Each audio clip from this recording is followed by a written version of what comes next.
에베소서 2장 19절에서 22절까지의 말씀 다 같이 합독하도록 하겠습니다. 그러므로 이제부터 너희가 외인도 아니요 손도 아니요 오직 성도들과 동일한 시민이요 하나님의 권속이라.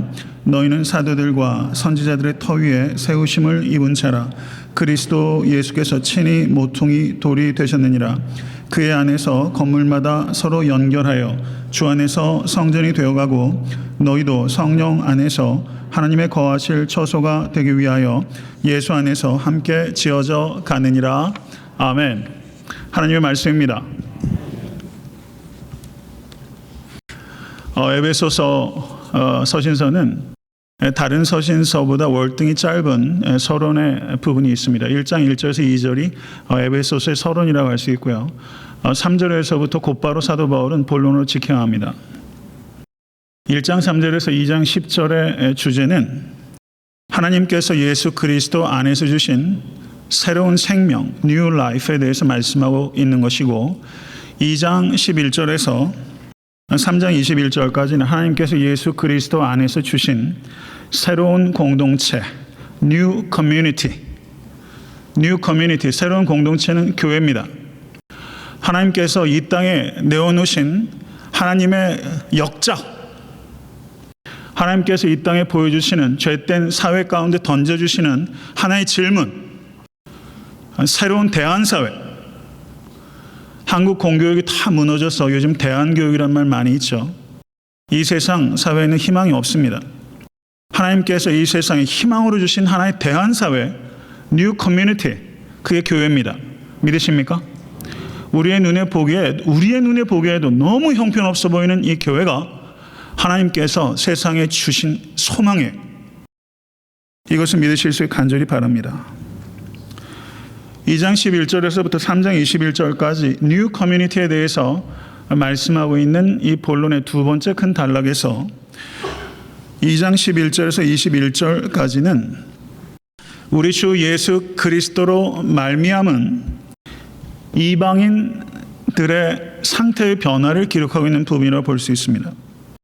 2장 11절에서 12절은 그리스도 밖에 이방인들의 상태를 기록하고 있고, 오늘 본문 말씀 19절에서 22절은 그리스도 안에 이방인의 상태를 기록하고 있는데, 그리스도 밖에서 그리스도 안에 상태의 변화가 어떻게 가능한가, 그것을 13절에서 18절까지 우리 주 예수 그리스도의 십자가, 이것이 모든 변화의 기원이라는 것을 사도 바울께서 밝히고 있습니다. 믿으십니까? 예수 그리스도 안에 있지 않고 변화될 수 있는 사람 없습니다.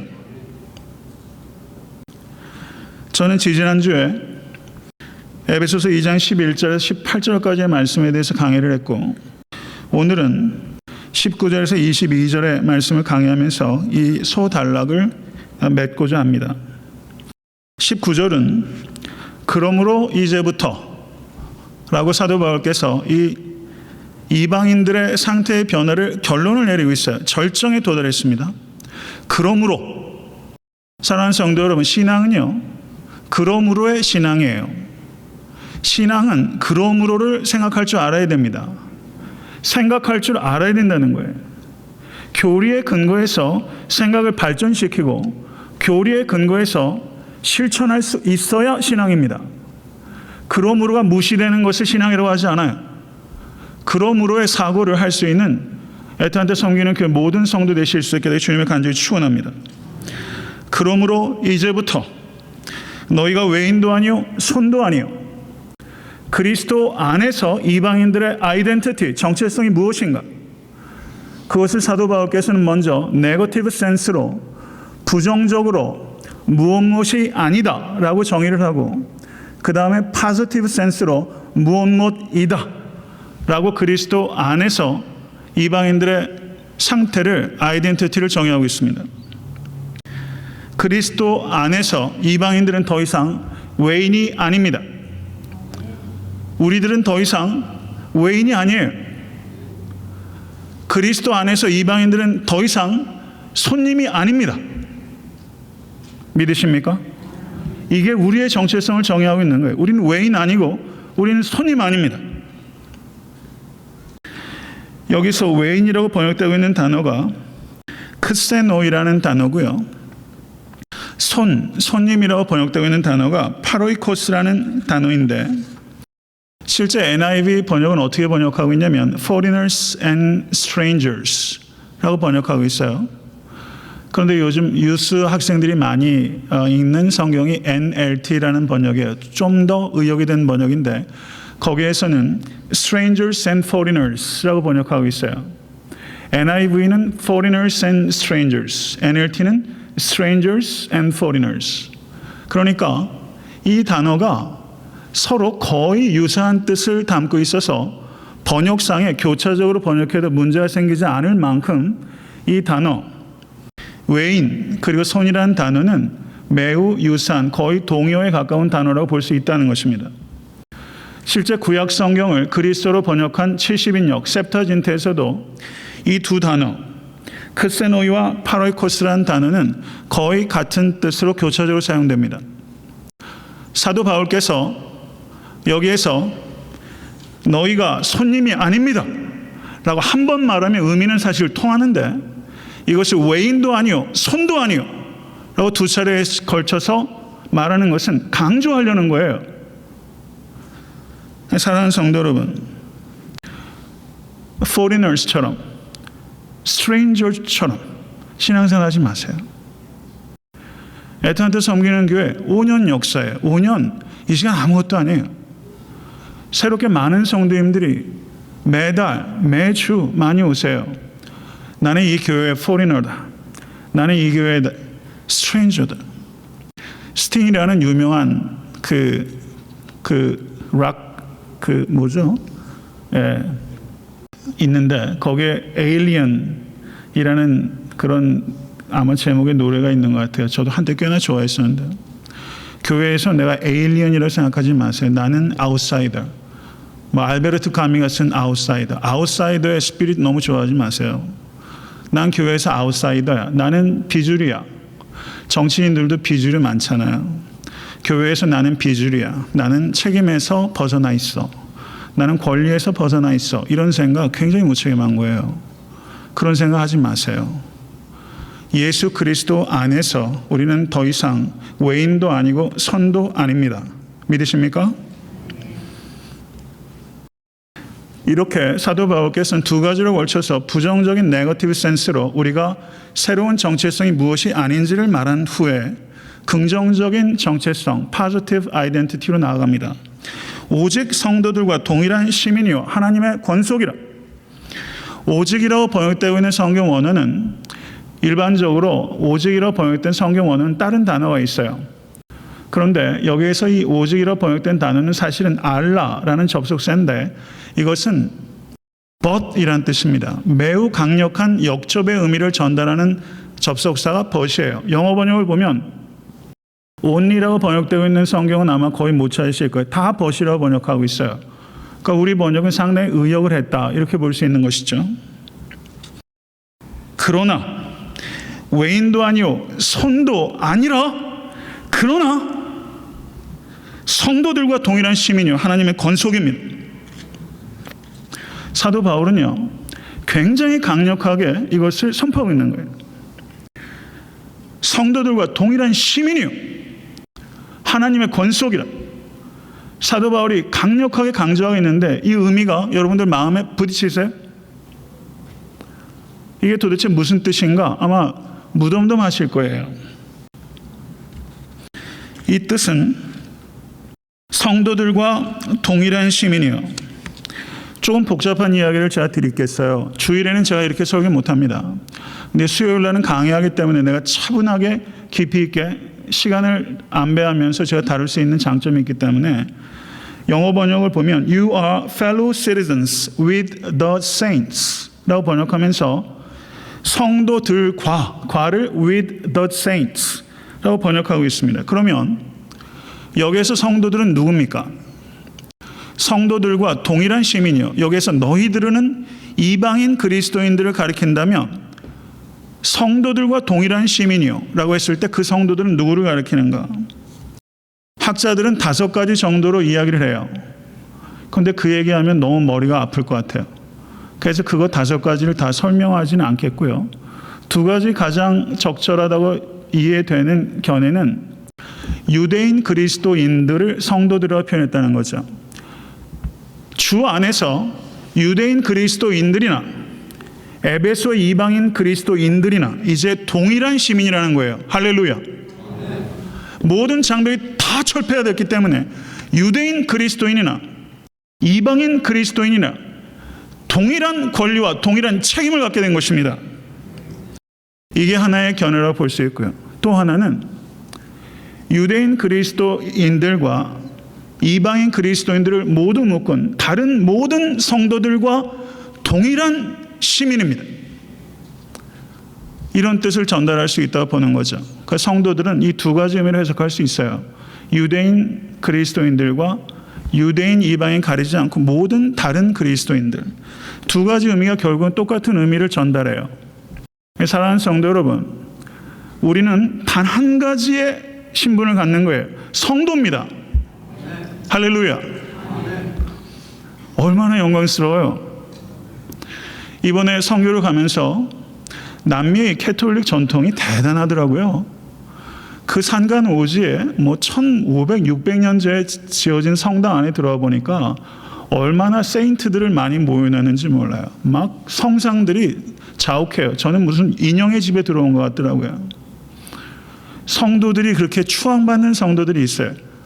이건 매우 비성경적이에요. 우린 동일한 citizens of the heaven, 천국의 동일한 시민입니다. 이게 우리의 신분이에요. 그 다음에 사도 바울은 하나님의 권속이라고 더 나아가요. 시민이라는 개념은 하나님의 나라라는 정치적인 이미지를 가지고 설명하는 것이고, 하나님의 권속이라는 것은 권속이라고 번역된 단어가 오이케이오스라는 단어인데요. 이 권속이라고 번역된 단어가 신약성에 딱 2번 더 나와요.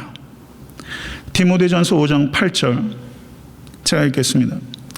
누구든지 자기 친족, 특히 자기 가족을 돌아보지 아니하면 믿음을 배반한 자요 불신자보다 더 악한 자니라. 여기에서 가족이라고 번역된 단어가 오이케이오스라는 단어예요. 그리고 갈라디아서 6장 10절에 그러므로 우리는 기회 있는 대로 모든 이에게 착한 일을 하되 더욱 믿음의 가정들에게 할지니라. 아멘. 여기서 가정이라고 번역된 단어가 오이케이오스. 그러니까 성경 원어가 오이케이오스라는 단어가 신약 성경에 3번 나오는데 3번 다 번역이 우리 번역으로는 달라요. 그러니 이걸 우리가 무슨 재주를 알겠어요? 저는 이런 의미에서는 번역을 좀 더 신중하게 필요했다. 제 개인적으로 그렇게 생각이 됩니다. 동일하게 번역하는 게 옳죠. 경우에 따라서는 다르게 할 수는 있지만 말입니다. 그러면 하나님의 권속이라는 말은 신약 성경에 나오는 용례들을 통해서 볼 때 하나님의 권속, 하나님의 가족, 하나님의 가정, 할렐루야. 우리가 하나님의 가족이 된 거예요. 하나님의 가족. 우리 뉴 패밀리예요.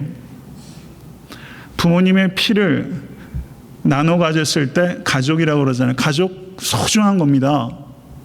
부모의 피를 나눈 친족 돌보실 수 있어야 돼요. 근데 우리에게는 올드 패밀리가만 있는 것이 아니라 뉴 패밀리가 있어요. 안 좋으세요? 뉴 패밀리. 뉴 패밀리. 우리는 뉴 패밀리예요. 믿으세요? 성도님들 가운데 신분 문제 가지고 오랜 시간 동안 고통 가운데 계신 성도들 많이 있어요. 저도 한때는 신분 문제 때문에 아직 오래 애를 먹었고 아직도 과정 중에 있어요. 그런데 영주권 프로세스 중에 한국에 부모님이 돌아가셨다는 소식 듣고 못 나가는 분들 많이 있어요. 제 가까운 선후배 가운데서도 많아요. 얼마나 마음이 아플까? 얼마나 마음이 아플까? 그런데 성도 여러분, 이민생은 외로운 겁니다. 인생 자체가 외로운 거예요. 그런데 우리에게 항상 생각하십시오. 우리에게 new family가 있어요. new family. blood of Jesus. 예수 그리스도의 피를 나눠가진 new family. 전후 좌우에 계신 분들이 new family예요. 할렐루야. 좀 아끼고 사랑하십시오. 피를 나눠 가질수록 사랑하기가 참 어렵네요. 참 역설이죠. 뉴 패밀리 사랑하십시오. 다 외로워요. 알고 보면 다 외로워요. 우리가 유대인과 이방인이라는 이 도대체가 깨지지 않을 것 같은 이 철옹성이 어떤 폭력이나 조직이나 군사력으로 넘어진 것이 아니라 그 철옹성이 미사일들이 올라가고 스카이돔으로 맞고 가고 이런 게 아니라 예수 그리스도의 보혈 때문에 그 철옹성이 깨졌습니다. 이게 복음이에요. 마가복음 3장 33절 35절에 누가 내 모친이며 동생들이냐 하시고 둘러앉은 자들을 둘러보시며 가라사대 내 모친과 내 동생들을 보라. 누구든지 하나님의 뜻대로 하는 자는 내 형제요 자매요 모친이니라. 얼마나 레디컬해요. 정치인들은요 진보주의자 보수주의자, 다른 말로 하면 수구 꼴통 빨갱이, 세상은요 레이블을 엄청 붙여요. 신앙은요 저는 보수적이에요. 저는 그리고 진보적이에요. 신앙인들은요 성경을 지키는 데 있어서 누구보다도 보수적이고 성경의 보수의 말씀대로 사는 데 있어서는 누구보다 진보적입니다. 기독교인들이요 이 진보란 말 뺏기면 안 돼요. 우린 진보적이어야 됩니다. 누구든지 하나님의 뜻대로 하는 자가 내 형제요 자매의 모친이래. 레디컬한 거예요. 저는 정말로요. 저는요 제 삶은 좀 단순합니다. 감정적으로도 그렇게 기복이 많은 편 아니에요. 그런데 제가 우리 교회는요 아주 철두철미하게 레디컬하게 끌고 싶어요. 레디컬하다는 뜻은 뿌리부터라는 의미겠네요. 뿌리부터 송두리째 바뀌어야 돼요. 저는 제가 레디컬한 목사가 되기를 간절히 바랍니다. 그리고 우리의 모든 성도와 교회가 레디컬해지기를 주님으로 간절히 축원합니다. 한번 깊이 생각해 보세요. 새로운 가족관계 안에서 신앙생활 하고 계세요? 한번 이 질문에 깊이 생각해 보시고 내가 그 믿음 안에서 신앙생활 하고 있고 그 믿음 안에서 성도들과 관계를 맺고 있는지 깊이 생각하십시오.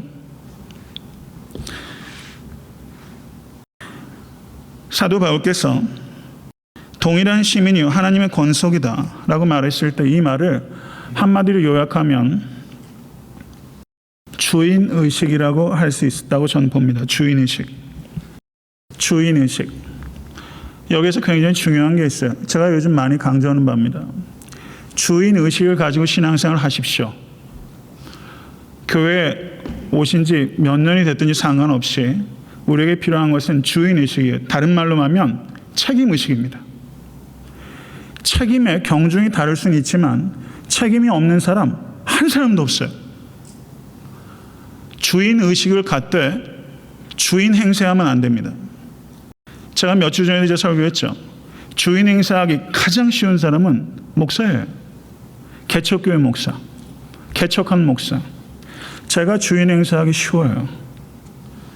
저는 부단히 주인 의식을 가지고 주인 행세하지 않는 목사가 되려고 노력할 것입니다. 교회에 먼저 오신 성도님들께서 깊이 유의하셔야 될 것은 내가 주인 행세하면 새로 오시는 뒤에 오신 성도님들께서 주인 의식을 가지고 신앙생활 못해요. 이거 명심하실 수 있게 간절히 바랍니다. 제가 졸업한 그 학교 중에 하나 미국에서 제 신학교를 2군데 다녔어요. 근데 저는 미국 졸업식을 꼭 좀 한번 가보시라고 권하고 싶어요. 졸업식 가서 배우는 게 많아요. 한국 졸업식은 안 갑니다. 근데 미국 졸업식은요 가면 배우는 게 많아요. 근데 제가 졸업했던 그 일반 유니버시티에 디빈트 스쿨이 있는데 거기에서 제가 인상적이었던 것은 그 학교에 채플이 있어요. 아주 아름답게 지은 채플입니다. 그 채플 복도에 그 정면 한가운데 바로 직전 연도에 졸업한 학생들이 쫙 사진이 있어요. 제가 졸업한 학교가 1822년도에 디비니티 스쿨이 생겼어요. 거의 200년 역사가 됐어요. 그러면 새롭게 졸업생이 나오면 옆으로 한 칸씩 옮겨가요. 그러면 제일 먼저 졸업한 사람은 중심에서 가장 멀리 있는 거죠. 저는 거기에 제 사진이 제가 안씨이기 때문에 한국말로 하면 안씨가 상당히 뒤인데요. 영어 알파벳으로 하면 A라서 예, 거기 제일 앞에 제가 있습니다. 한번 그 학교 방문할 기회 있으면 제가 그 학력을 위조했는지 안 했는지 한번 확인해 보십시오. 저는 그게 좋더라고요. 예, 저는요 개척하면서 별 생각을 다 했어요. 사실은 교회가 역사가 오래된 교회를 가면 1대 목사님, 건립자, 2대, 3대 쭉 있어요. 그래서 지금 이제 바로 직전 목사님이 제일 뒤에 있고 1대 목사님 제일 위로 가 있어요. 저희 교회가 하나님의 은혜로 오랫동안 저는 간절한 소원이 있어요. 우리 애타한테 섬기는 교회가 주님 재림할 때까지 이 땅에 있게 해주시옵소서. 그런 정신과 실천을 갖는 교회가 되게 해 주시옵소서. 이게 제 기도예요. 미국에 여기 지금 애틀랜타에 있는 교회가 제가 처음 교회를 개척했을 때 그 여기에 Fairview Presbyterian Church 그 교회가 약 200년 정도 역사되는 교회예요. 전 미국의 한인 교회가 그 정도 역사가 되는 교회 있죠, 장로님. 뭐 하와이나 이런데 한인 교회도 역사 오래됐는데 그 정도 되겠지만 200년, 300년 역사를 넘어서서 주님 언제 오실지 모르지만 주님께서 이 땅에 오실 때 이 애타한테 섬기는 교회가 기쁨으로 주님을 맞이하는 교회 되게 해 주시옵소서. 이게 제 기도예요. 그러면 제가 언젠가 은퇴하게 될 때 이대 목사님 오시게 되고 교회 리더들에게 제가 떠나는 변호를 하면서 제 사진은 제일 위에 놓지 마시고 그 제가 졸업한 학교의 그 전통에 따라서 옆으로 아래로 중심에서 벗어나게 사진 한 장 거는 것도 그렇게 해 주십시오. 제 그게 바람이에요. 저는 오늘 본문에 보세요. 2장 20절 너희는 사도들과 선지자들의 터 위에 세움을 입은 자라. 저는 애타한테 섬기는 교회가 아직 터를 닦고 있다고 생각해요. 저는 생각보다는 긴장을 잘 안 풉니다. 저는 저희 교회가 지금 한 7년 정도의 사이클을 두고 그때까지는 털을 닦는 과정이다라고 생각해요. 깊이 기초를 내리면 높이 올라가요. 저는 2년을 더 털을 닦고 향후 14년을 그 터 위에 건물을 짓는 제 사역은 그렇게 21년 그런 사이클을 가지고 제가 큰 계획을 갖고 있어요. 앞에 있다는 것, 선임은 뒤로 물러갈 준비를 하는 것입니다. 앞자리를 내어주고 뒷자리를 물러갈 줄 알아야 돼요. 교회에서 사역하실 때도요. 그럴 줄 알아야 돼요. 내가 잘하고 못하고는 둘째 문제예요. 항상 뒤로 물러갈 준비를 해야 됩니다. 저는요, 제가 목회하면서 제가 열매를 다 따겠다. 전 그런 생각 해본 적 없어요. 저는 제 후임 목사가 오셨을 때 좀 더 풍성한 열매를 딸 수 있도록 저는 그런 기초를 놓고 싶어요. 그게 제 목회 정말 제 소망입니다. 저는 제가 가지고 있는 이와 같은 생각들을 모든 성도들께서 공유해 주셨으면 좋겠어요. 내 뒤에 오는 성도님들, 내가 1년 더 먼저 왔으니까 1년 뒤에 오신 성도님들은 내가 왔을 때보다는 좀 덜 척박한 상태에서 내가 씨름했던 고민들을 안 하면서 좀 더 적극적이고 진보적인 고민들을 하실 수 있도록 내가 좀 털을 닦는다는 생각을 가지고 신앙생활 해주시기를 바라요. 그렇게 해주시겠어요? 내 후대, 내 유스 수련회 가요. 아이들과 제가 자주 이야기할 기회가 없지만 마음은 항상 거기에 있어요. 이 아이들이 우리 선대보다 좀 더 다른 차원에서 그냥 한국 교회라는 틀에 갇혀가지고 말이죠. 개토화돼서 미국 주류사회랑 소통도 못하고 지역사회에 아무 영향도 못 미치면서 그냥 에트닉 철치로 전락해버리는 그런 정도의 신앙생활이 아니라 우리 다음 세대는 진짜 이 미국 땅에 있는 한국 교회는 특별한 소명을 감당하는 주류사회로 믿음으로 사회에 큰 임팩을 가하는 다음 세대에 어떤 신앙생활을 하는 교회를 세워줄 것인가. 저는 그게 이 첫 번째 세대에 굉장히 귀중한 책임이라고 저는 생각이 됩니다. 내 다음 사람이 새롭게 오시는 성도가 좀 더 견고한 터 위에서 신앙생활 하실 수 있도록 여러분 썩어진 미래가 되십시오. 새로운 정체성이 첫 번째는 동일한 시민이요. 두 번째는 하나님의 권속이요. 세 번째는 20절에서 22절까지 3절을 할애해서 사도 바울께서 얘기하고 있는데 그리스도인들의 세 번째 정체성은 21절 보세요. 주 안에서 성전, Holy Sanctuary, 나우스, 지성소. 여기서 성전은요, 지성소예요. 히에론이라는 것은 성전 경내 전체를 나타내는 건데 나우스는 지성소입니다. 이방인들은요, 이방인의 뜰에서만 있을 수 있었지 여인의 뜰에 들어가면 죽입니다. 여인의 뜰에도 못 들어갔어요. 이방인들은 지성소에 들어갈 수 없어요. 지성소에는 대제사장만 들어갈 수 있어요. 1년에 한 번. 그런데 이방인들은 우리가 예수 그리스도 안에서 우리가 지성소에 들어갈 수 있게 됐다고 얘기하는 것이 아니라 우리가 지성소가 되었다. 할렐루야. 우리가 지성소가 된 거예요. 여러분, 이건 놀라운 일입니다. 우린 지성소예요. 이 하나님의 말씀에 새로운 정체성의 핵심은요, 지성소예요. 이것을 다른 말로 22절에 하나님의 거하실 처소라고 표현한 것입니다. 성경에 보면 건축에 대한 은유로 성도들을 표현하고 있는 것이 두 군데가 더 있습니다. 베드로전서 2장 4절에서 6절, 고린도전서 3장 9절에서 17절 등입니다.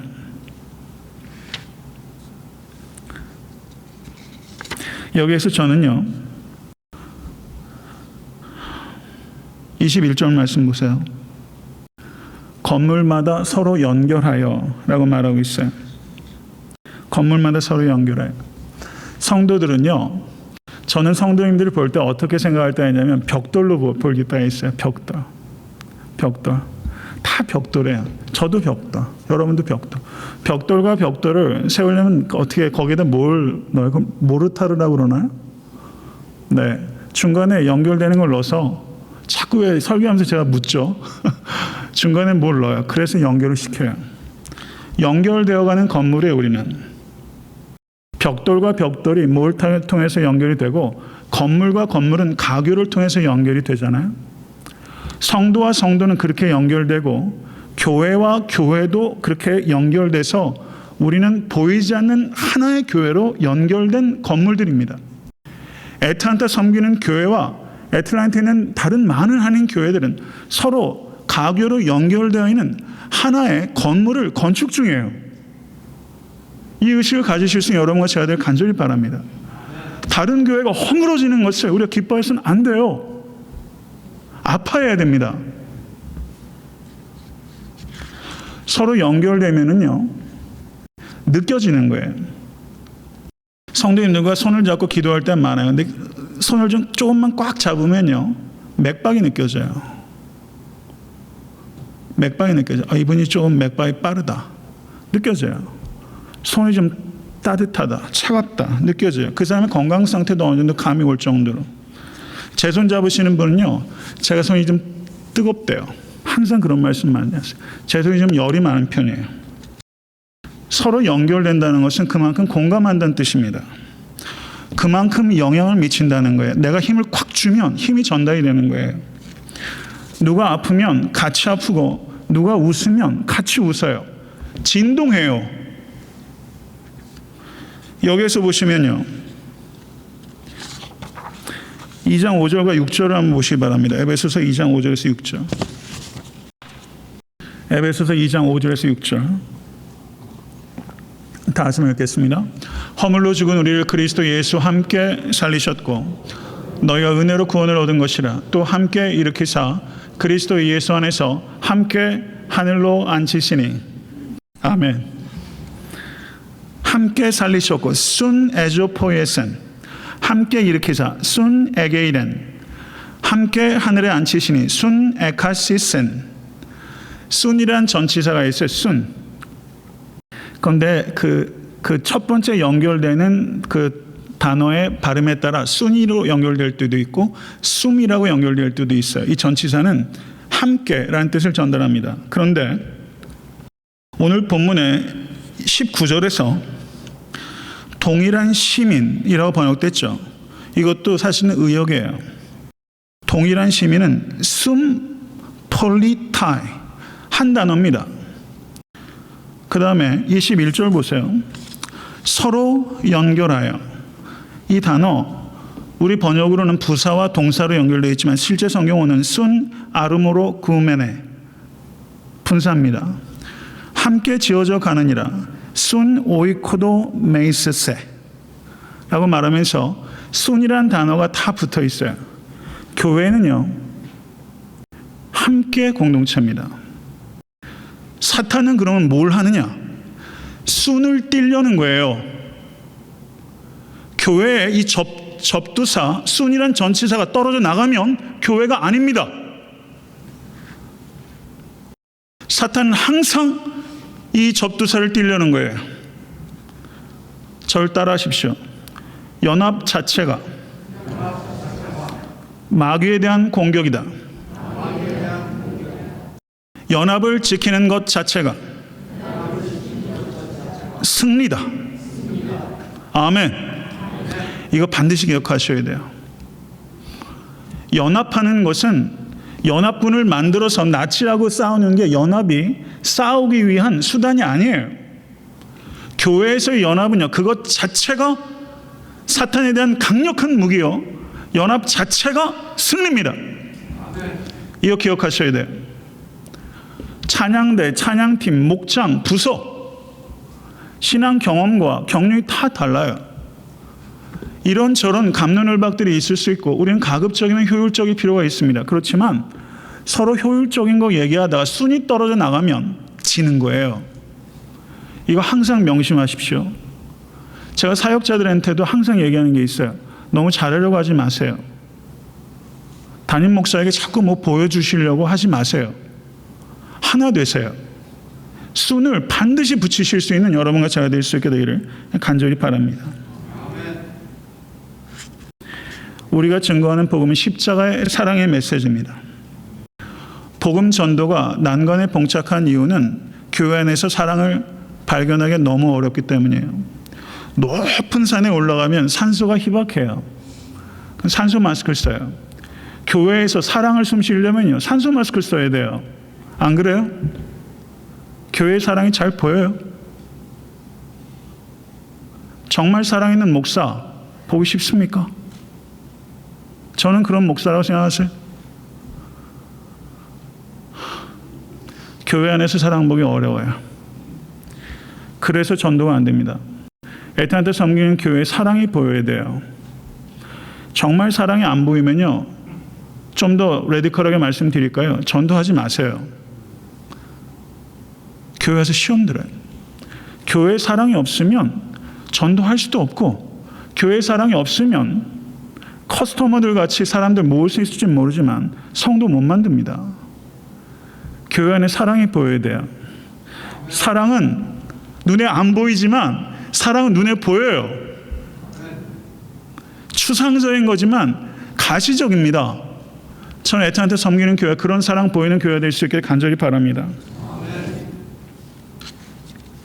이 사랑이 어디까지 전파가 되어야 되는가? 저는 이번 단기 선교 가서 사실은요, 단기 선교를 가면서 이번이 제일 마음이 무거웠어요.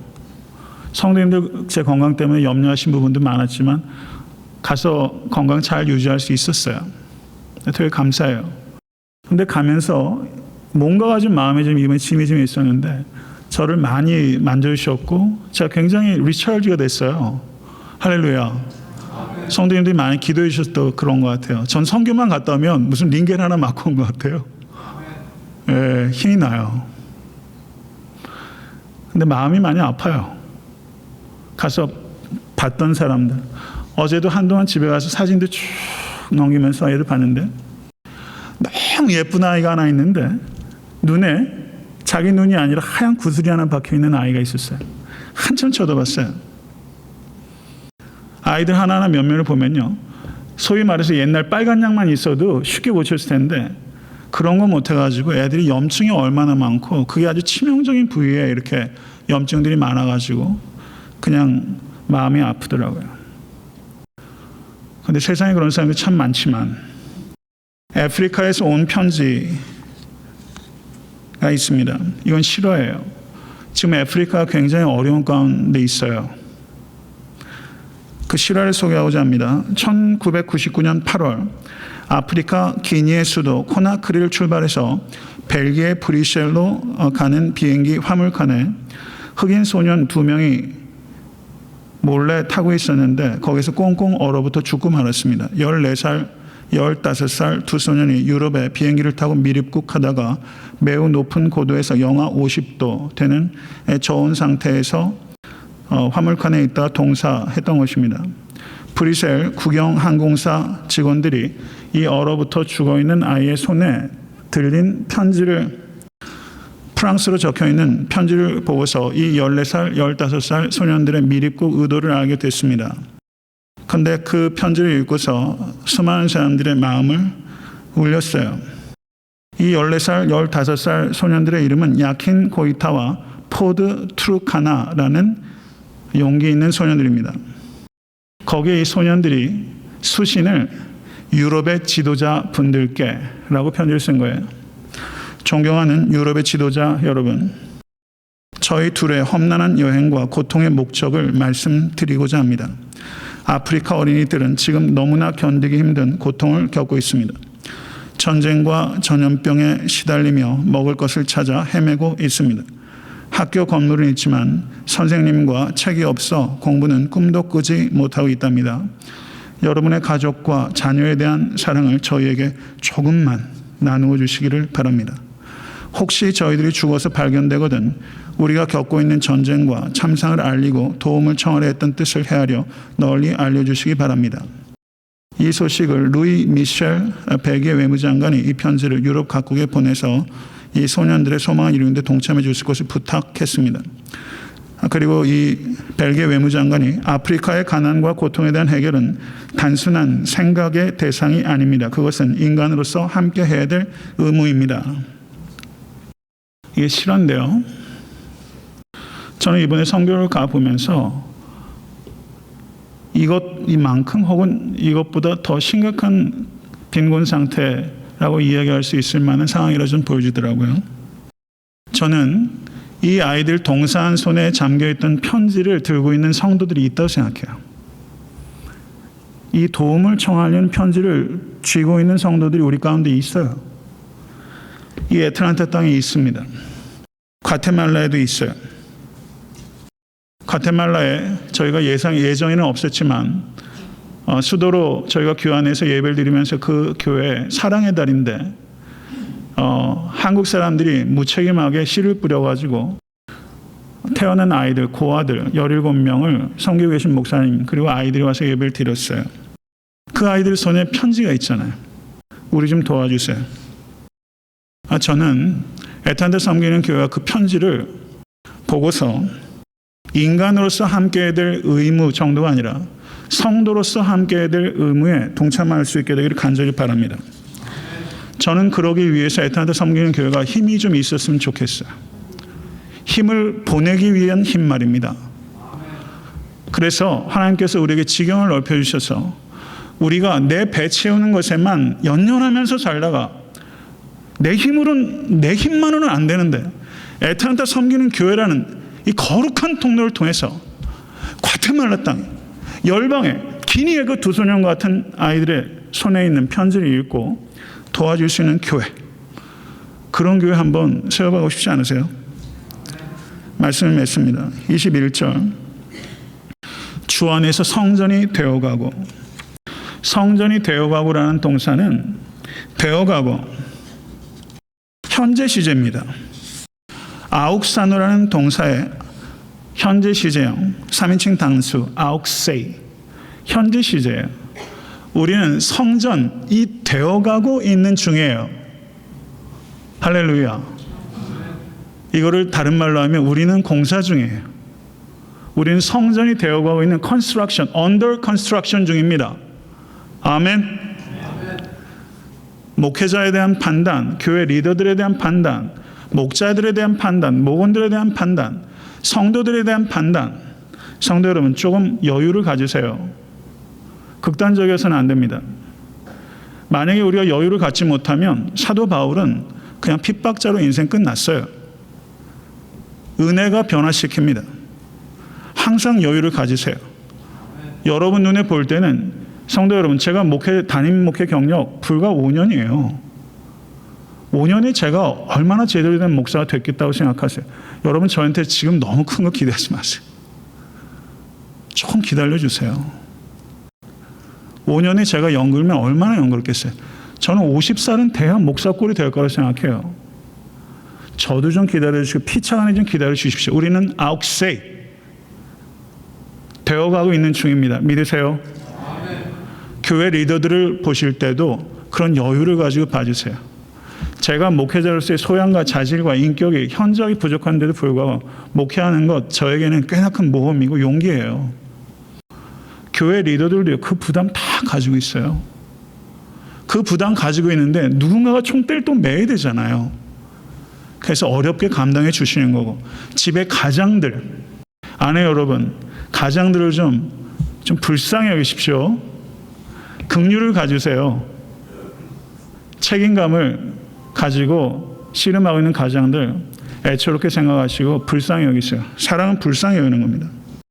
절 따라하십시오. 1%의 변화가 결국엔 100%의 변화로 이어진다. 100%의 변화는요, 1%부터 변하는 거예요. 올 한해 내가 1%라도 변하자. 항상 우리가 2% 부족해서 문제라고 하잖아요. 저 사람은 2%가 부족해. 1년에 내가 1%만이라도 변하자. 그럼 100% 변하는 것이고, 그런 마음으로 변하면 우리 교회 변해서요, 성도 여러분, 내가 이름도 모르고 얼굴도 모르는 사람을 도울 수 있는 큰 교회, 큰 사랑의 교회 공동체로 되어야 될 줄 믿습니다. 이 일에 다 같이 좀 가슴 뛰게 동참하셔서, 저는 다른 욕심 없어요. 좀 교회 같은 교회 좀 한번 세워져서 하나님께 영광을 드릴 수 있게 주님을 간절히 축원합니다. 기도하겠습니다. 존귀하신 주님, 감사합니다. 때로는 나 자신도 용납하기 어려운 큰 허물과 죄악들을 범하면서 우리가 살아갑니다. 그런 하나님께서 용서하셨기 때문에 나도 나를 용서할 수 있기를 원합니다. 아버지 하나님, 용서하지 않고는 아버지 서로 연결될 수 없습니다. 그렇지만 용서하면서 진리를 훼손하지 않을 수 있는 지혜를 우리에게 주시고, 진리와 사랑을 결합시키기 위해서는 우리의 희생이 아버지 필요한 줄로 믿습니다. 아버지, 이 사랑의 수고를 우리가 잘 감당할 수 있도록 주여 인도해 주셔서 애타한테 섬기는 교회, 행복한 교회 될 수 있도록 인도해 주십시오. 이민 생활하면서 지치고 낭망한 영혼들, 애타한테 섬기는 교회 안에서 행복해질 수 있도록 주여 인도해 주십시오. 아버지, 어디로 뛰어가야 될지 알지 못하고 뛰어가는 많은 불쌍한 영혼들, 애타한테 섬기는 교회를 통해서 왜 공부해야 되는지, 왜 돈 벌어야 되는지, 왜 건강해야 되는지 알 수 있도록 하나님 도와주셔서 우리의 전부가 하나님께 드려질 수 있도록, 전부를 드리면서 겸손할 수 있도록 아버지 도와주십시오. 깊어질 수 있도록, 그리고 낮아질 수 있도록, 그리고 앞자리 내줄 수 있도록, 먼저 온 사람이 뒤로 물러설 수 있도록, 저부터 그렇게 할 수 있도록 하나님 도와주십시오. 그래서 애타한테 섬기는 교회가 아버지 하나님 오직 주님의 영광이 드러나서, 우리는 여전히 약하지만 하나님의 그 전능하심과 광대하심이 아버지 열방 이르기까지, 땅끝에 이르기까지 아버지 신음하고 주구하는 이들의 손에 있는 편지를 읽고 그들을 기도와 말씀으로, 그리고 물질과 시간의 헌신을 통해서 섬길 수 있도록 아버지 하나님 인도해 주시옵소서. 예수 그리스도 이름으로 간절히 기도드려 싸움나이다. 아멘.